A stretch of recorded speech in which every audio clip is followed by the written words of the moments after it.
तुम्हारी पैकिंग होगी प्रिंसेस? एहराज ने फरिश्ते के रूम का दरवाजा खटखटाते पूछा था। बिल्कुल होगी and thank you so much. आपने परमिशन ले ली बाबा जानी से। वो खुशी से चहकते एहराज का बाजू दोनों हाथों में लेते बोली थी। इसकी नजदीकी पर एहराज का दिल धड़क उठा था। वो तो नादान थी लेकिन एहराज तो नहीं था ना। इसके लिए कैसी फीलिंग्स रखता था ये शायद अभी इसके अपने दिल को सही से मालूम ना था। लेकिन जो भी था वो फरिश्ते के नजदीक आने पर सटपटा जाता था।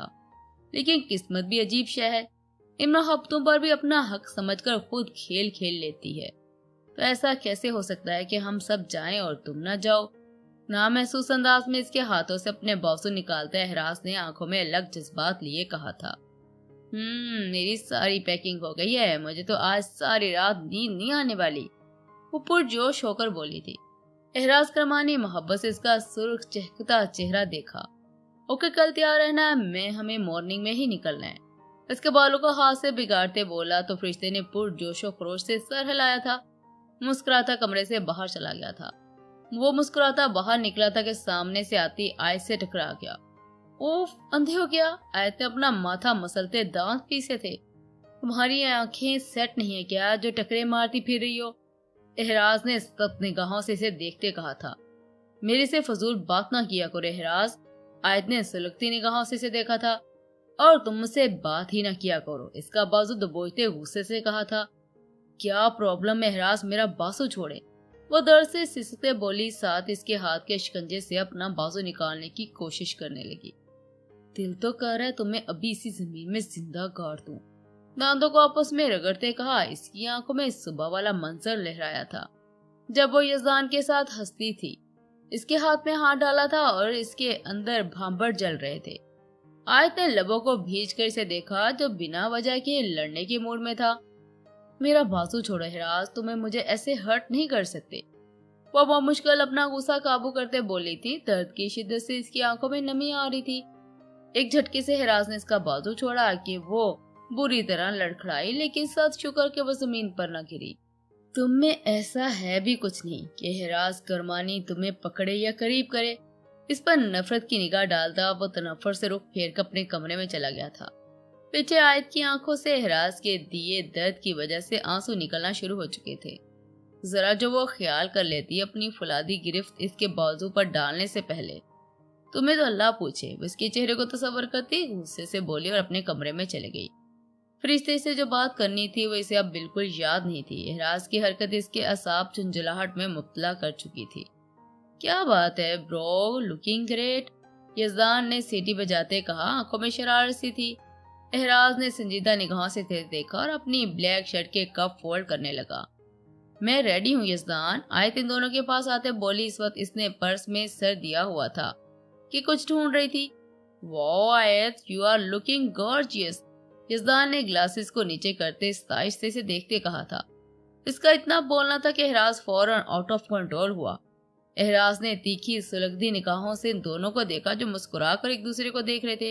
एहराज ने इसका जायजा लिया जो black narrow bottom jeans, black sneakers और ऑरेंज कुर्ते में खिली खिली सी प्यारी लग रही थी। इस पर गजब इसकी नीली आंखें। मगर एहराज को आयत के हुस्न से कोई सरोकार ना था। इसमें क्या खूबी है, यकीन नहीं आता कि तुम्हारा टेस्ट ऑफ ऑब्जर्वेशन इतना लो होगा। सुलगते लहजे में एहराज ने यजदान से कहा और आयत के तन बदन में आग लगा दी। ये तुम डिसाइड नहीं करोगे कि यजदान की ऑब्जर्वेशन कैसी होनी चाहिए और कैसी नहीं। तुम्हारी ऑब्जर्वेशन की नजर से अगर देखने लग गया तो अपने किरदार पर कई दाग लगवा लेगा जो किसी को नजर नहीं आएंगे। आयत ने ठंडे ठा लहजे में एहराज को जवाब दिया था। एहराज के जिस्म में इसके अल्फाज किसी तीख की मानद लगे थे। शू और तैश में इसकी तरफ बढ़ा था कि यूशा करमानी की आवाज पर इसके कदम रोकने पड़े जो लोगों को सी ऑफ करने आ रहा था। एहराज का गुस्सा तनफ्फुस फूल चुका था। तुम लोगों को बस मौका चाहिए लड़ने का। उन्होंने आते ही डांटा था दोनों को। चलो गाड़ी में बैठो, यूशा करमानी ने दोनों से कहा, और तुम एहराज की गाड़ी में जाओगी। आयत को यजदान के साथ गाड़ी में बैठते देख यूशा करमानी ने टोका था। एहराज, यजदान और आयत बैग वक्त हैरानी से यूशा करमानी की तरफ पलटे थे। नो वे, मेरे साथ सिर्फ और सिर्फ फरिश्ते जाएगी और ये तो किसी सूरत नहीं। एहराज ने तपते लहजे में जवाब दिया था। मेरे साथ ही आयत जाएगी और वो मेरे साथ ही रोज जाती है। यजदान भी यूशा करमानी के सामने खड़े होते बोला था। एहराज बात मान लो। तभी जीनत बेगम बाहर आते प्यार से एहराज को बोली और अपनी दादी जान की बात पर वो कभी इनकार कर पाया ही न था। जब करता इनकी बात पर वो शदीद गुस्से में भी खामोशी से जाकर गाड़ी में बैठ गया। ठा के साथ गाड़ी का दरवाजा बंद किया था। जाओ एहराज के साथ बैठो, खा नहीं जाएगा तुम्हें, जीनत बेगम ने प्यार से आयत से कहा जिसका मूड बन चुका था। अभी खाएगा नहीं, लेकिन मौका मिला तो जान से जरूर मार देगा मुझे। वो जीनत बेगम को शिकायती नजर से देखते बोली और गहरा सांस लेती इसके साथ गाड़ी में बैठ गई। गुस्सा जल्दी ठंडा हो जाता था आयत का। तभी सब कुछ एक साइड पर रखकर खामोशी से बात मान गई थी। मैं किसके साथ जाऊं? फरिश्ते जो अभी आई थी मासूम निगाहों से दोनों गाड़ियों को देखते बोली तो यजदान को देखा जो सुर्ख निगाहों से एहराज की गाड़ी को घूर रहा था। तुम यजदान के साथ, यूशा ने इसके सर पर प्यार से हाथ फेरते कहा था। लेट हो रहे हैं आप सब, ट्रिप पे जा रहे हैं ना? जीनत बेगम ने इसके बोलने से पहले प्यार से टोका था। यजदान ने लब भीजते गुस्से से गाड़ी का दरवाजा खोला, जाकर बैठ गया। फरिश्ते भी सर झुकाती उदास सी जाकर बैठ गई। दोनों गाड़ियां आगे पीछे यूनिवर्सिटी के लिए निकली थी। तुम पागल हो गए थे क्या?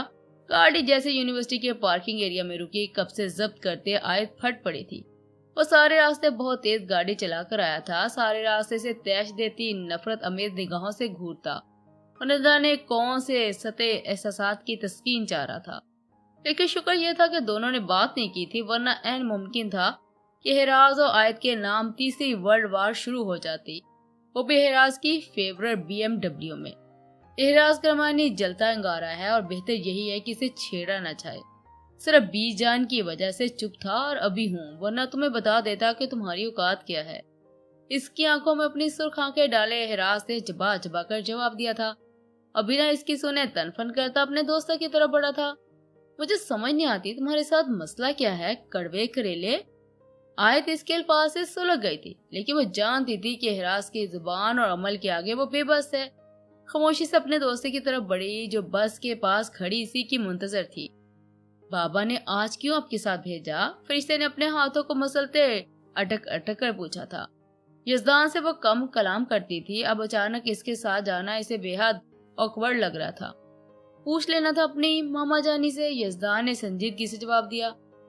अब मूड खराब था तो मोहब्बत लुटाने से तो रहा। फरिश्ते ने चोर निगाहों से इसे देखा। इसके बाद इन दोनों में बात न हुई। यजदान के स्पार्ट चेहरे ने इसकी आवाज ही सलब कर ली थी।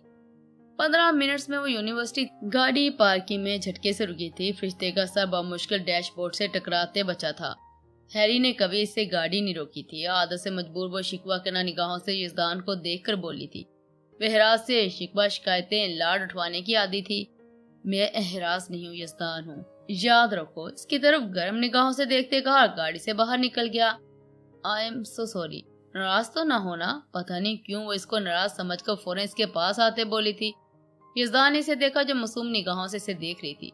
शक्ल ऐसे बनाई थी जैसे अभी रो देगी। इट्स ओके, हल्की मुस्कान से कहा और आंखों पर ग्लासे लगाते पलट गया था। हैरी जैसा कोई बात नहीं कर सकता, अपने हाथों को मरोड़ते खुद से कहा था, थैंक्स, तुम यहाँ मिल गई हो, चलो। तभी एहराज इस तक पहुंचा, इसका हाथ थमकर अपने साथ ले गया। तुम यहाँ क्या कर रही हो? एहराज ने आयत को खूनखार निगाहों से घूरते पूछा था। ये बात तुम प्रोफेसर से पूछ लो तो बेहतर होगा, वो भी इसे देखकर मूड बिगाड़ते बोली थी। एक्सक्यूज मी सर, मुझे इसके साथ नहीं जाना। इसकी जगह फरिश्ते को आप इसकी गाड़ी में बिठाएं। सदाकत जिद्दी एहराज प्रोफेसर तक पहुंच गया था बिना डरे। सब बसेस फिल हो गई हैं और प्रोफेसर के अंडर इंचार्ज में डिफरेंट डिसिप्लिन्स हैं। बेहतर होगा कि आप अपनी जगह वापस बैठ जाएं, क्योंकि अब कोई रद्दोबदल नहीं हो सकता। हम लोग एयरपोर्ट के लिए निकल रहे हैं। प्रोफेसर ने संजीदगी से मना किया और इससे पहले वो कुछ बोलता सामने सीट पर जा चुका था। एहराज ने गुस्से से हाथ पर मुक्का मारा और पीछे देखा, जहां आयत सबसे आखिरी सीट पर बैठी बाहर देख रही थी। इसकी अना ऐसी थी कि वो एयरपोर्ट तक दरवाजे में खड़ा होकर गया था। यकीनन एहराज करमानी का कहना था कि जहां आयत हो वहां वो बैठ जाए। ऐसे बुरे दिन नहीं आए। आयत ने बिल्कुल भी इसकी तरफ ध्यान नहीं दिया था।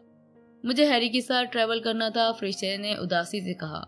एहराज के साथ कौन नहीं जाना चाहता, लेकिन अफसोस वो सीनियर है और डिसिप्लिन भी मुख्तलिफ है, इसलिए वो हमारी बस में नहीं है।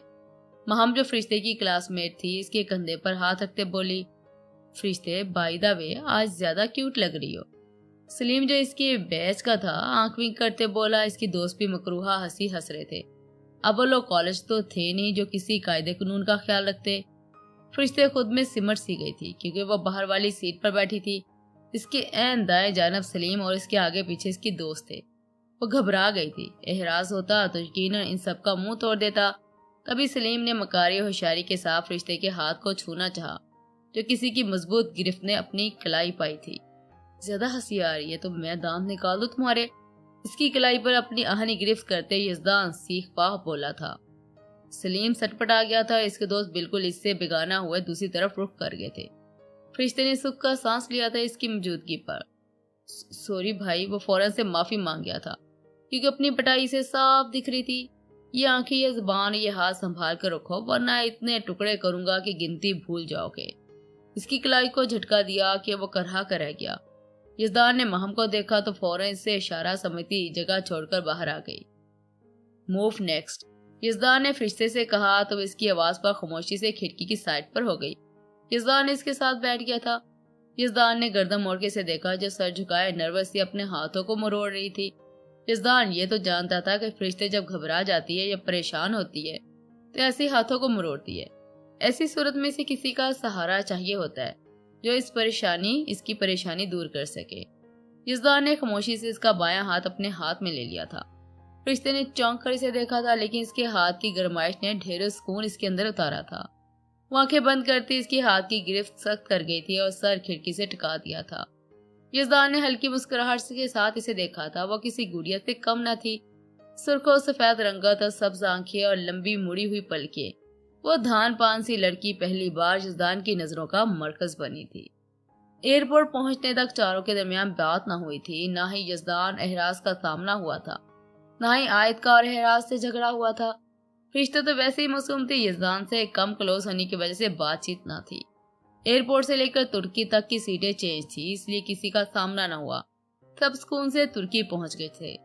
البتہ اس سفر میں احراز نے فرشتے کو بہت مس کیا تھا اور فرشتے نے احراز کو۔ وہ آیت کا دل تڑپ رہا تھا یزدان کو دیکھنے کے لیے، لیکن یزدان صاحب اتنا نہیں تڑپے تھے کیونکہ وہ سدا کا لاپرواہ تھا۔ لیکن اس سفر میں پہلی بار یزدان کی سوچوں میں فرشتے کا عکس چھپا تھا۔ اسے حیرانی تھی کہ وہ اس کے گھر رہتی ہے لیکن وہ اسی معصومیت سے کبھی واقف ہی نہ ہوا۔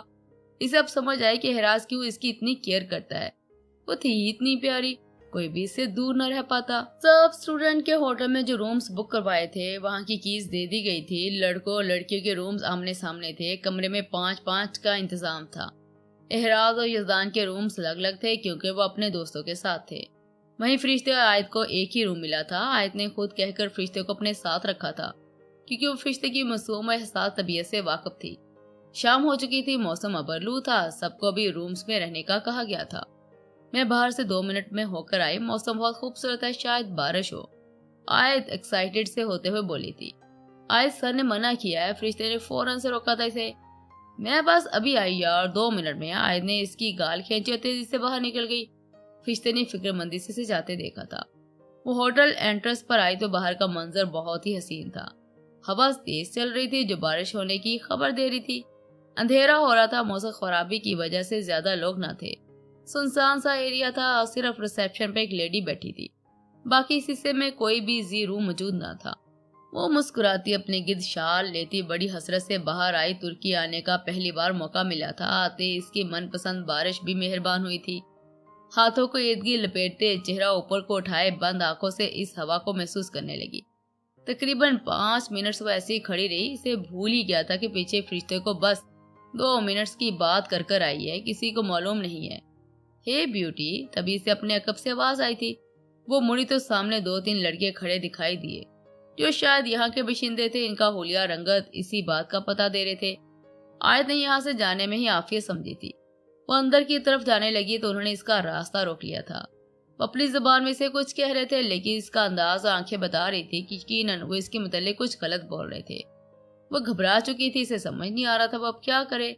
او پرنسس، میں نے تمہیں کتنا مس کیا۔ احراز جو ایسے ہی کمرے سے باہر آیا کہ سامنے فرشتے کو کمرے سے نکلتا دیکھ خوشی سے بولا تھا۔ فرشتے بھی خوش ہوتی کہ اگر اسے پریشانی نہ لگی ہوتی۔ کیا ہوا، پریشان ہو؟ احراز نے اس کا ہاتھ پکڑتے پوچھا تھا۔ ہیری، وہ آیت باہر گئی تھی، وہ کہہ کر گئی تھی کہ 2 منٹ میں واپس آ جائے گی، لیکن 10 منٹ ہو گئے ہیں، وہ نہیں آئی۔ فرشتے پریشانی سے اسے بتایا تھا۔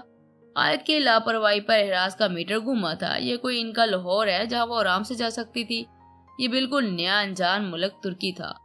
अच्छी बात है, इसे रास्ता न मिले तभी इसकी अकल ठिकाने आएगी। ज्यादा करती है ना तभी नहीं तो खुद किसी मुल्क की शहजादी समझती है। वो दांतों को पीसते बोला था। प्लीज हैरी से ढूंढो जाकर प्लीज। वो रो दी थी। ओके ओके रो मत, मैं जाता हूँ। एहराज इसको रोता देख फौरन से नरम तासे लिए बुरा और बाहर कदम लिए। इसे सच में गुस्सा आ रहा था आयत पर और यकीनन इसका गला खुद दबाने का प्लान बना चुका था जो हर वक्त प्रॉब्लम्स पैदा करती रहती थी। आयत को एहराज वहां से सीधा अपने रूम में लाया था। वो इस वक्त किसी का सामना करने के काबिल ना थी। दिलो दिमाग इसी कैफियत में मुब्तला था। कैसे वो लोग आयत करमानी के वजूद को नोच नहीं फरमाता थे। आयत बेसुध सी हर चीज भुलाए बैठी थी। एहराज रूम में आया तो पूरा रूम खाली था, कोई भी वहां ना था। एहराज ने इसे बेड पर बैठाते दरवाजा लॉक किया था। वो नहीं चाहता था वो किसी की भी नजर इस पर पड़े। आयत उठो, फ्रेश हो जाओ अभी के अभी, इससे पहले कि फरिश्ते तुम्हें इस हुलिया में देखे। एहराज ने इसके गीले वजूद से निगाहें चुराते सबसे कहा था, मगर इसके वजूद में कोई हरकत न हुई। एहराज ने लब भीजते से देखा था। आयत मेरी आवाज आ रही है? इस बार एहराज ने इसे दोनों कंधों से पकड़ते झंझोर दिया था। आयत भी जैसे होश में आई वो बेगानी नजरों से अपने सामने खड़े एहराज को देखने लगी। वो एहराज, मुझे गंदा कर दिया इनने, सब ने मुझे बाजू पर छुआ। आयत इसके सीने पर अपने दोनों हाथ रखती इस सुर्ख नजरों से इसे देखती बहके हुए अंदाज में बोली थी। एहराज का दिल धड़क उठा था। वो भीगी सी इसके दिल में अजीब सा खालीपन पैदा कर गई थी। वो अपनी नजरों में आयत करमानी के वजूद को भरते बड़े बेचैन सा था। आयत करमानी का वजूद सिसकता दहकता एहराम करमानी को भी बेकरार कर गया था। आयत कुछ नहीं हुआ, सब ठीक है, कुछ नहीं हुआ, तुम नहीं हो अब वहाँ। आयत का नाजुक चेहरा अपने हाथों में भरे सख्त आवाज में बोला था। आयत साखत सी हुई थी जैसे किसी ख्वाब से जागी हो। आयत का चेहरा अभी इसके हाथों में कैद था। वो झटके से दूर होती अपनी बिखरी सांसें हमवार करने लगी। रोने से हिचकियां बंद गई थी। एहराज भी होश में आया, आता खुद को कंपोज करने लगा। दिलो दिमाग में झमक्का सा हुआ था कि वो क्या करने जा रहा था। आयत करमानी इसकी दुश्मन थी, वारस थी एहराज करमानी के बिखरे वजूद की। कैसे इसके लिए दिल में नरम कोना पैदा हो सकता है। एहराज करमानी सब कुछ सोचते अपने असली रूप में आया था। आंखें छोटी किए आयत को घूरता। वो सब्र की हदों पर था। मैडम शेर हो गई हो और अपने सारे भाइयों को सलाम कर कर आई हो तो जल्दी से चेंज करो इससे पहले कि फरिश्ते या एहराज यहाँ आए। वो बेलचक लहजे में बोला था। आयत का दिल तेजी से धड़का था। अपने हुलिया का सोचते चेहरा भाप छोड़ने लगा था। कब से वो एहराज करमानी के सामने इसी हुलिया में मौजूद थी। वो जल्दी से खुद के गिर्द कोट लपेटती वॉशरूम में बंद हुई थी। एहराज ने बालों में हाथ फेरते अपने आप को इस वाक़े के असर से निकाला था। ये लड़की हर हाल में एहराज करमाने के लिए किसी पागलपन से कम ना थी। जब भी सामने आती एक नए जज्बे से रोशनास करवाने की सलाहियत रखती थी। एहराज अभी मजीद कुछ सोचता जब वॉशरूम से सिसकी की आवाज सुनाई दी थी। वो पैसे सहरा के माना दरवाजे की तरफ दौड़ा था। आयत, आयत तुम ठीक हो ना? क्या हुआ? डैम, बोलो क्यों रो रही हो? वो चीखा था, बेकाबू हुआ था। वो सिसकियां अब भी बरकरार थी। आयत, अगले 1 मिनट तुम चुप ना हुई तो मैं दरवाजा तोड़कर अंदर आ जाऊंगा। एहराज ने अपने 3 धमकी दी थी और शायद इसकी धमकी कारगर भी रही। कुछ ही लम्हों में आयत करमानी की सिसकियां थम चुकी थी। एहराज अपने बाल मुठियों में दबोच गया था। ये लड़की एहराज करमानी की आजमाइश थी। तुम गुस्सा कर रहे हो? कपड़े नहीं है मेरे, यहाँ कैसे चेंज करूं? आयत भी कब तक चुप रहती। जब कुछ समझ ना आया तो अपना मसला बयान कर गई। एहराज ने इसकी बात सुनते दरवाजे को घूरा था जैसे वो आयत का वजूद हो। तुम मुझे पहले नहीं बता सकती, इसमें ये रोने धोने की क्या जरूरत थी? एहराज बोलते अपने कबर से अपनी ब्लैक पैंट व्हाइट शर्ट निकाल लाया था। फिलहाल तो यही कर सकता था। आयत ने शुक्र अदा करते कपड़े हाथ बढ़ाकर पकड़ लिए थे। एहराज की पैंट शर्ट देख इसे हिचकी सी आई थी। कहाँ वो इससे बात तक करने की रवादार ना थी और अब इसके रहमो करम पर थी। आयत जल्दी करो वरना ये स्टोन मैं तुझे आग लगा दूंगा। आयत खुद से बड़बड़ाई, फौरन इसके दिए कपड़े तब्दील करने लगी। एहराज की शर्ट इसकी घुटनों तक आ रही थी और पैंट जमीन को सलामी देती इसका मज़ाहिया हुलिया बयान कर रही थी। वो मिरर में खुद को देखती रोने वाली हो गई थी। इसका पता था कि बाहर खड़े इसका जानी दुश्मन इसका मजाक बनाएगा। यही वजह थी कि आयत करमानी इसके सामने जाने से कतरा रही थी। बाहर आओ आयत, मैं तुम्हारा मुलाजिम नहीं लगा जो इंतजार करता रहूं। कब तक मैडम आएगी? कब मैं रूम से निकलूंगा? वो दरवाजा जोर से बजाते धाड़ा था। ये लड़की इसका काफी जब्त आजमा चुकी थी। कैसे मुमकिन था दोनों साथ हों और कोई फसाद न हो? اگلے لمحے وہ بھوکی شیرنی بنی باہر اس کے سامنے آن کھڑی ہوئی تھی۔